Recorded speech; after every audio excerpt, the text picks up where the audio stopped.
आपके लोग हैं क्या? नहीं ना है। तो आप तो नौकरी की बात कर रहे हैं, आप तो चपरासी और हवलदार बनने की बात कर रहे हैं। इन लोग विधानसभा निकलने का तैयारी में हैं, इन लोग विधानसभा निकलने का तैयारी में हैं, और आप कहां सोए हुए हैं?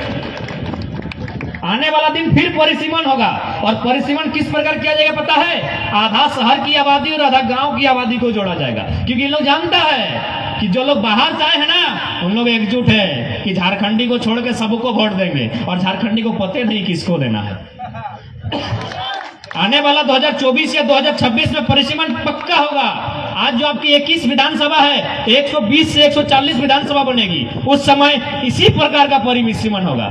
जो आदिवासी बंधु लोग सोच रहे हैं कि रिजर्व सीटें हैं, उनको भी उस समय आभास होगा जब परिसीमन होगा। आधा गांव की आबादी, आधा शहर की आबादी। और नहीं तो क्या करेगी पता है? आवास योजना को चलता है, शहर में को बोर्ड चलता है, उन विधानसभा में उनको लाने का बसाने का काम किया जाएगा जो ग्रामीण विधानसभाएं हैं, जो ग्रामीण विधानसभाएं हैं, जहां लोकल जो भी जीते, रिजर्व सीट रहे और रिजर्व सीट से रहे, जहां से लोकल झारखंडी जीत के जाता है, उन विधानसभाओं में वे बाहरी वोटर जो बढ़ चुके हैं अन्य क्षेत्रों में, उन्हें बसाने का काम करेंगे। उसी क्रम में हमारा धनबाद में वो सिंदरी है, थोड़ा आपको बता देते हैं। सिंदरी का अभी फिलहाल तो 30-40 साल का, हमको जहां तक हम जानते हैं, लोकल जीता, चाहे वो किसी समुदाय का रहे, किसी धर्म का रहे, जीता है झारखंडी। लेकिन अब वहां क्या हो रहा है पता है? 18,000 क्वार्टर बनाया जा रहा है। 18,000 क्वार्टर, अगर एक क्वार्टर में 5 आदमी रहता है तो 18 5 90,000, एगो विधानसभा खत्म कर दिया। लेकिन झारखंड के लोगों को समझ में नहीं आ रहा है कि इनके साथ हो क्या रहा है। इन्हें बस अपना रोजमर्रा की जिंदगी से फुर्सत ही नहीं है। इसीलिए आज ये लड़ाई बहुत आवश्यक है। आज कोयलांचल से कोल्हान हमारा आने का मकसद ही यही है कि इस लड़ाई में आपको भागीदारी सुनिश्चित करनी होगी। और कोल्हान तो वीरों की धरती रही है। ढाल विद्रोह, चुहाड़ विद्रोह, भूमिज विद्रोह, कोल विद्रोह, सब विद्रोह इस माटी से दिया गया है। जब कोल विद्रोह की बात की तो कोल से एक याद आया, कुछ दिन पहले अखबार में पढ़े कि यहाँ के लोगों ने पश्चिमी सिंहभूम से कोल्हानिस्तान अपना क्षेत्र मांगा है। उसको लेकर काफी माने आरोप प्रत्यारोप लगे। लेकिन सीधा सा आपको सोचना होगा कि जंगल वनों में खेती के माध्यम से जीने वाले लोग, यदि आपके लोकतंत्र में, इतनी बड़ी कानून व्यवस्था में, यदि अलग देश अलग राज्य मांग रहे हैं, तो कहीं ना कहीं कुछ तो गड़बड़ है। गड़बड़ यही है कि सारे बाहरी लोग घुस गए हैं, क्या करेंगे, मरता क्या नहीं करता। इसीलिए अलग राज्य और अलग देश मांगा जा रहा है कि भैया इनसे हमको बचना। इनसे नहीं सकेंगे, इसलिए नहीं सकेंगे कि हमारे झारखंड में, खासकर अगर इस प्रदेश की बात करें, सिंहभूम का ही बात करें, तो संथाली लोग हैं, हो लोग हैं, मुंडा लोग हैं, कोल हैं, कुर्मी लोग हैं। इन लोग जहां जहां रहता है वहां उस भाषा में बात करता है, क्योंकि ये लोग सीधा सप्टा लोग हैं। यदि लोग उड़ीसा में जाता है तो उड़िया भाषा में बात करता है, यदि लोग बंगाल गया तो बंगला में बात करता है, और झारखंड में है तो झारखंडी भाषा में बात करता है। यानी इन लोग को जैसा आपको ढालना है, उन लोग वैसा बन जाता है। और देखिए, कोई अगर बाहर राज्य का है, वो अपनी भाषा में बात करता है, उन लोग अपनी भाषा में बात करता है, क्योंकि वे लोग डोमिनेटिंग पर्सन है। हम लोग भोले भाले लोग हैं, लोगों ने जैसा हमें ढालना चाहा, हम लोग उसी के अनुसार ढल गए हैं। लेकिन अब देखिए, जितने बाहर से आए हुए लोग हैं, अपनी भाषा, अपनी पर्व, अपनी प्रकृति, अपनी जो परंपरा है उसके साथ है। तो ये चीज हमको समझना होगा कि हम लोग कहां जा रहे हैं। ये लड़ाई भाषा से हुई थी। भाषा का महत्व होता है। भारत के जितने राज्यों का पुनर्गठन किया गया है, जो पुनर्गठन राज्य आयोग था, उसकी भी रिपोर्ट थी कि राज्यों का निर्माण भाषा के आधार पर होगा। तो हम कहीं गलत नहीं है। हमारे उधर भाषा में कहावत है कि भाषा हरा ले दिशा हरे। तो समझ पा रहे हैं आप लोग कि भाषा हरा ले दिशा हरे, तो जिसका भाषा नष्ट हो जाता है उसका दिशा नष्ट हो जाता है।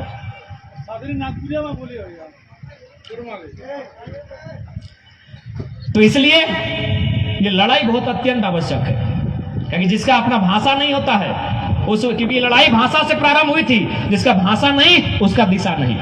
आप लोग कौवा देखें, कावा, तुम्हारा कावा के चीनी, कावा, काला काला कावा। कौवा को कभी कोई देखे कि गर्दन में कोई रस्सी बांधा है? दादी तुम्हें देखे थी कि कावार गोलाय फंदा? नहीं ना। कावा के पिंजरा बांधते देखे थी? नहीं। कौवा के किसी पांव ने कोई सिक्कल बांधा है? नहीं, क्योंकि कौवा जो होता है ये कांव कांव उसकी खुद की भाषा है, इसीलिए वो आजाद रहता है। आप लोग मिट्ठू को देखे? मिट्ठू, उसको लोग पिंजरा में भर देते हैं क्योंकि वो दूसरे की भाषा का नकल करता है। वही हालत झारखंड का है। आज अगर हम लोग गुलामी है ना, तो सरकार का दोष मत दीजिए, पहले दोषी हम ही लोग हैं।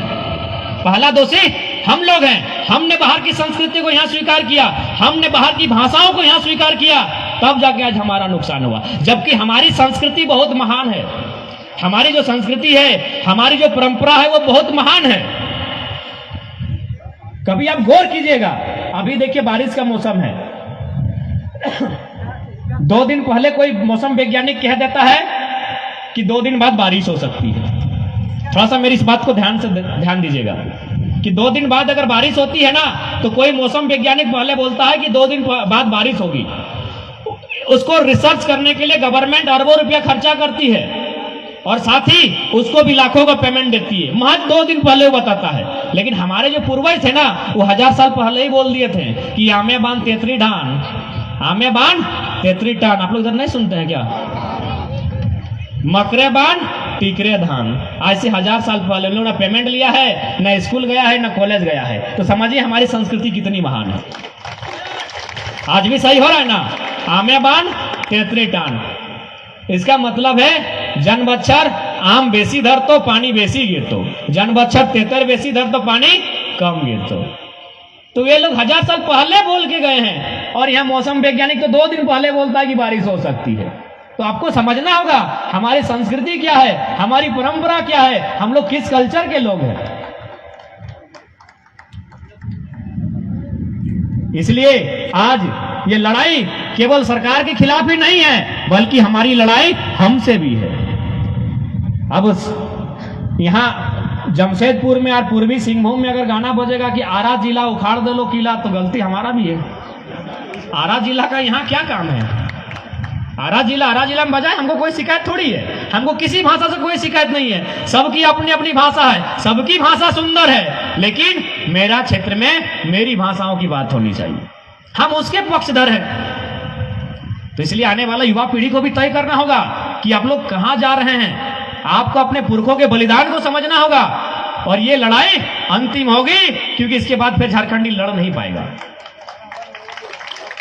कहां से लड़ेगा? आने वाली पीढ़ी को बलिदान के बारे में कुछ मालूम नहीं है, आने वाली पीढ़ी को शहादत, आने वाली पीढ़ी को इतिहास भूगोल मालूम ही नहीं है। उनको पबजी, फ्री फायर, इंस्टा से फुर्सत कहां है।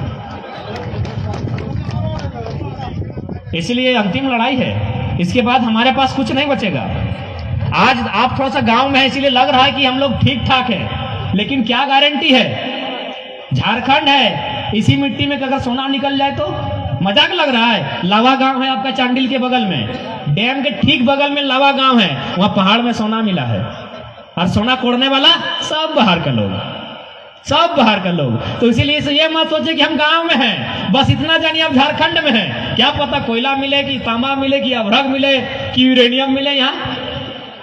इसीलिए ये लोग हमारी जमीनों को छीनने की, हमारी नौकरियों को छीनने की साजिश कर रहे हैं, ताकि ये सब जानते हैं, ये जान रहे हैं कि जब तक भाई 10 साल 20 साल के बाद भी कुछ ना कुछ यहाँ निकलते रहेगा। ये झारखंड है, और हम लोग झारखंड के लोग समझ नहीं रहे हैं। इसलिए पहला काम आपको करना होगा, एकजुटता के साथ आंदोलन को लड़ना होगा।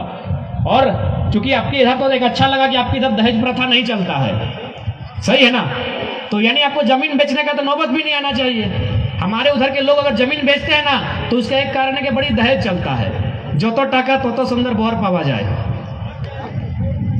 तो आप लोग के इधर तो ये नियम है नहीं, तो कम से कम आपका जमीन तो बचना चाहिए। अगर कंपनी आती है तो एकजुटता के साथ गांव वाले मिलकर वार्ता करें, उचित मुआवजा, पुनर्वास और नियोजन की मांग करें, तभी जमीनें दी जाएगी। और नहीं तो अगर युद्ध लड़ा जाए तो युद्ध के लिए तैयार रहें, क्योंकि इसके बाद आपको कहीं कुछ नहीं है। मायरा मोसिरा तुम्हारे एक खानार बादे कुछ আছে কি? নাই না, যে কিছু আছে এখানে বাপের বাড়িও কিছু নেই আছে, ওইখানে তোমাকে দনা দিবে, কোনা নাই দিবে, দনা মানে খাইতে দিবে, রহতে আর নাই দিবে, যে কিছু আছে এইখানে আছে, এইটা याद রাখবেন, যে কিছু আছে এইখানে আছে। সেই জন্য এই লড়াইটি आज ये अंतिम लड़ाई है, क्योंकि इसके बाद लड़ने का साहस झारखंडी कर ही नहीं पाएगा। सारे खदान हमारे पास, यूरेनियम, थोरियम, अभ्रक, धनबाद बोकारो में अथाह कोयला, लेकिन कहाँ के लोग, बाहर के लोग लाखों कमाते हैं और हमारे लोग मजदूरी भी नसीब नहीं होता है। अभी सरायकेला की बात करें तो वहां लगभग 3000 से 5000 फैक्ट्री है, छोटा से बड़ा 3000 से 5000, यानी मिनिमम 5 लाख वर्कर होंगे मिनिमम। अगर राष्ट्रपति के ही कानून को मान ले, जो राष्ट्रपति महोदय ने कहा है कि 75% लोकल को होगा, तो भाई उस हिसाब से भी लगभग 2-3 लाख नौकरी झारखंडियों को होना चाहिए। क्या है? नहीं है। तो संविधान का उल्लंघन कौन कर रहा है? जितने बाहर से लोग आए हैं, और साथ ही जो हमारे लोग भी उनका साथ दे रहे हैं, सब के सब दोषी भी हैं और राजद्रोही हैं।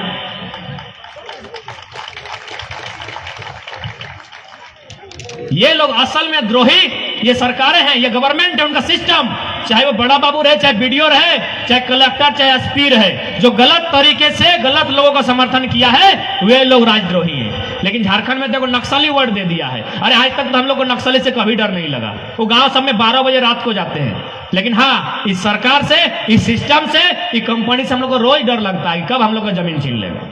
नक्सली खाली वो नाम का है, नक्सली का कोई खौफ नहीं है। हमारा घर पड़ा से पहाड़ के बगल में एकदम नक्सली क्षेत्र है, 12 बजे रात को हम लोग जाते हैं, कभी डर नहीं लगा है।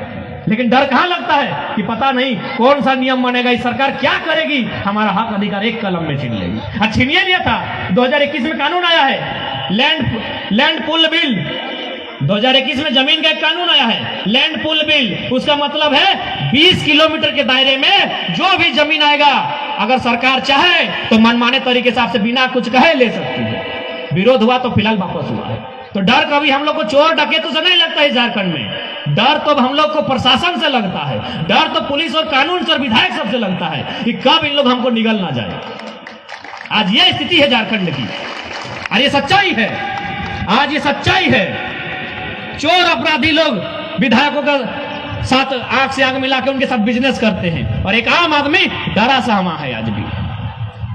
इसलिए आज हमको डर इन सिस्टम से लगता है कि कब क्या हो जाए, कब क्या कानून बन जाए, इन लोग भारत का नागरिक को यहां घुसा देगा। 2016 में जो टीचर बहाली थी अनरिजर्व कैटेगरी से, 100 में 75 जो है बाहर राज्य के हुए, गुजरात, राजस्थान, महाराष्ट्र, यूपी, बिहार, बंगाल तो छोड़िए दीजिए, लोग तो पड़ोसी है, तमिलनाडु और महाराष्ट्र के लोग आके यहाँ मास्टर बन गया है। हमारे लोग भी बाहर में रहते हैं कि नहीं रहते हैं? कोरोना काल में रिपोर्ट क्या था? 12 लाख। कोरोना काल में 12 लाख मजदूर झारखंड वापस आए थे।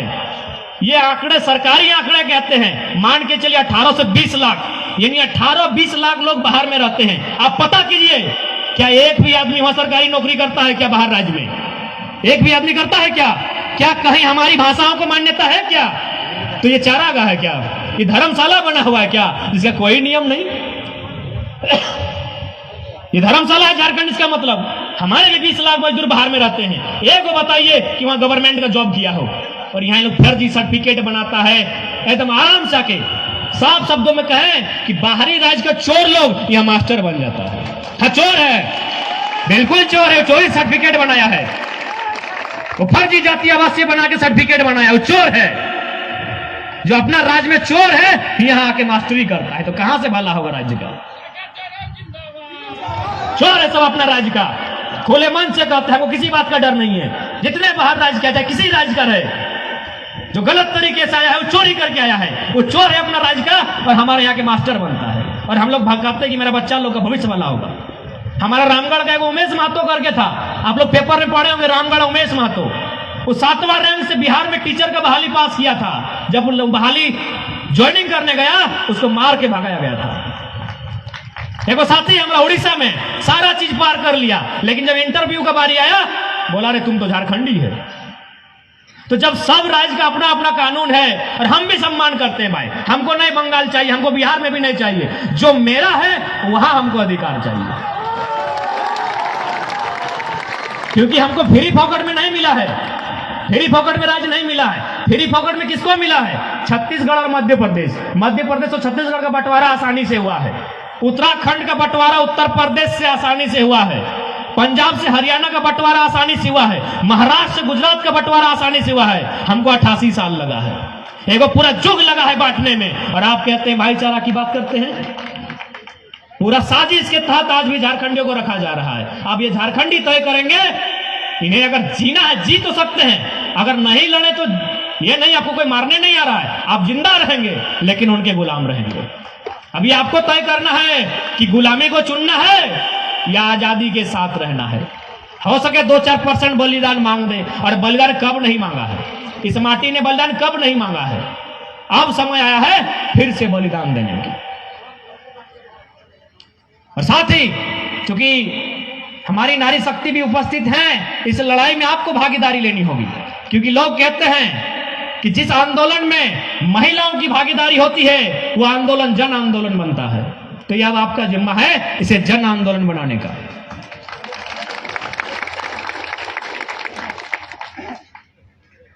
और साथ ही अपनी भाषा, अपनी परंपरा, अपनी संस्कृति को जीवंत रखिएगा, क्योंकि जिसकी भाषा और संस्कृति नहीं होती है वह व्यक्ति जिंदा होकर भी मुर्दा होता है। इसलिए आमदर जो भाषा, आमदर जो संस्कृति, उसे बचाने का जिम्मा भी हमारा होना चाहिए। आज देखिए झारखंड में कभी असुरी भाषा थी, आज है नहीं है, पता नहीं वे लोग भी हैं कि नहीं। बिरहोर लोग कुछ दिनों में खत्म हो जाएंगे, बिरहोरी भाषा खत्म हो चुकी है, मुंडारी भाषा कुछ दिन में खत्म हो जाएगी। जब भाषा खत्म होगी उस व्यक्ति की पहचान खत्म हो जाएगी। जबकि हमारी भाषा, हमारी परंपरा, हमारी संस्कृति बहुत महान है। क्योंकि शादी विवाह का मौसम है, हमें को थोड़ा संस्कृति विवाह से उठा लेते हैं। अच्छा, आप लोग आम ब्याह महुआ ब्याह होता है इधर, क्या होता है? आप लोग कुछ बोल नहीं रहे हैं, नींद लग रहा है क्या? नहीं, आप थोड़ा इन लोग से सुनेंगे, नारी शक्ति से। आम ब्याह महुआ ब्याह होता है क्या इधर? अच्छा, होता है ना, सब नहीं करते लेकिन कुछ लोग जरूर करते होंगे, सब करते, चलिए अच्छी बात है। लड़का का शादी होता है आम से, होता है ना? ए दादी, तुम्ही काम देवी मैंने ध्यान देवी। लड़का का शादी आम से होता है, लड़की का शादी महुआ से होता है ना? अच्छा, आपने कभी सवाल किया है कि भाई महुआ से क्यों होता है? अच्छा, बांग्ला है। अच्छा, আমি पूछी। अच्छा, ठीक আছে, ঠিক আছে দাদি, আমি চেষ্টা করছিস, আমি চেষ্টা করছিস।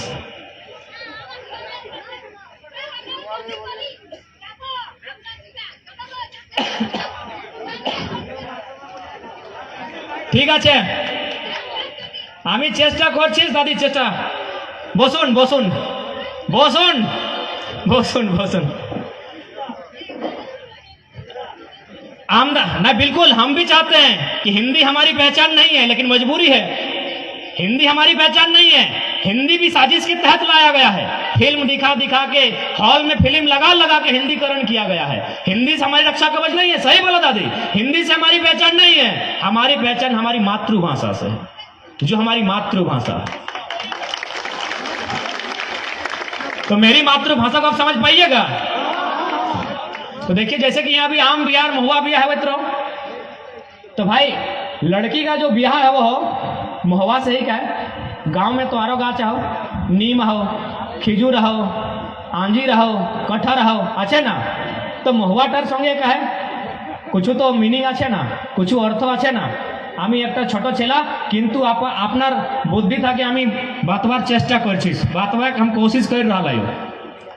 देखिएगा, देखबा आम गाछ में एक ही को फल धरे, आम आम गाছে একটা ফল ধরে আম, জাম গাছে জাম, কোয়ের গাছে কোয়ের, কিন্তু মহুয়াটা গাছে দুটা ফল ধরে, ধরে না দাদি? কি কি? একটা কচরা, একটা মহুয়া, মাহুল। তুমি ওকে মাহুল না, একটা কচরা একটা মাহুল। ইয়ার মানে বেটিটির দুটা বাড়ি, একটা বাপের বাড়ি, একটা শ্বশুরের বাড়ি। বুঝতে পারলি না? দুটা বাড়ি। इसी यह खातिर हमने पूर्वज में सोच समझ के बेटी के ब्याह महुआ से दिले।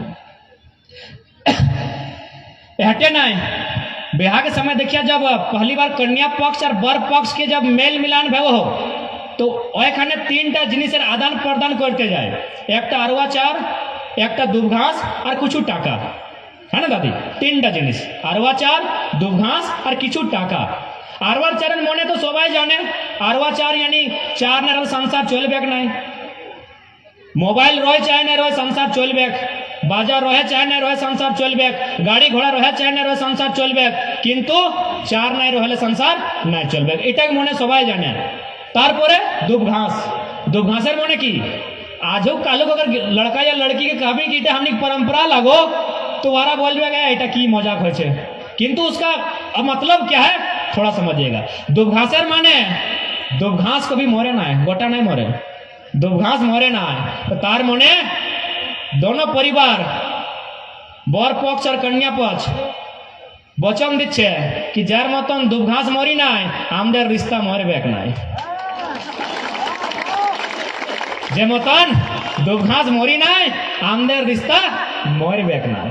और लास्टे की कुछ टाका एक टाका दो टाका कोनो अर्थ नाई, किछु टाका ई टाकार माने कि विपदा जखन आसबे आदान प्रदान माने यारा वाके दे वारा याके दे अदला बदली करे टाकाटा यार मने कि जखन आमी विपदाय तखन तुमी आमार सहायता करबे और जखन तुमी विपदाय आमी तुम्हार सहायता।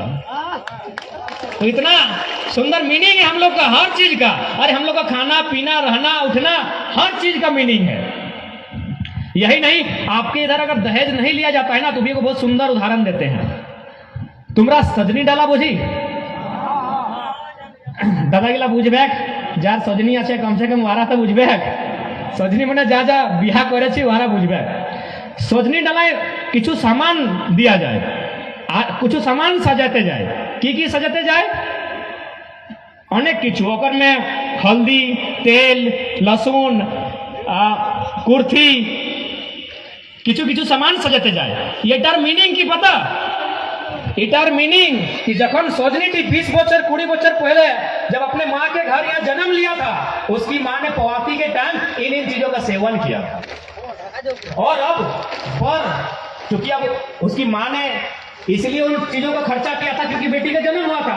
अगर बेटी का जन्म नहीं होता तो उसकी माँ ये सामान का प्रयोग नहीं करती, यानी बेटी ऋण में थी, बेटी ऋण में थी क्योंकि बेटी का जन्म होने के कारण माँ ने उन सामान का प्रयोग किया था, चाहे कुर्सी रहे हल्दी रहे चाहे तेल रहे, क्योंकि बेटी के कारण, यानी बेटी ऋण में थी। तो जब उसका शादी होता है सोचिए तो जन्मी है 20 बच्चर पहले वादर जन्म 20 बच्चर पूर्व, किंतु 20 बच्चर परे वादर पति यानी वादर बर 20 बच्चर परे वो मातृ ऋण के चुकाए। ऐसा सजनी डाला कि जो जो चीज का प्रयोग किया था बेटी को जन्म होने के टाइम वो अभी जाके चुका रहा है। तो इसका मतलब हम लोग के समाज में दहेज आ ही नहीं। अरे जो लड़का चुका रहा है बेटी का ऋण, उसको शादी से पहले वो ऋण चुका रहा है। सजनी डाला का मतलब है वो ऋण चुका रहा है। किसका? अपनी पत्नी का, अपनी होने वाली पत्नी का वो ऋण चुका रहा है कि जब तुम पैदा हुई थी तुम्हारी माँ ने इन सामान का प्रयोग किया था। इसका मतलब स्पष्ट है कि हमारे समाज में तो दहेज प्रथा था नहीं, ये भी किसी न किसी ने आके घुसाया है। 20 साल बाद सजनी डाला के माध्यम से वह ऋण चुका था। तो ऐसा हमारे समाज, ऐसा हमारे संस्कृति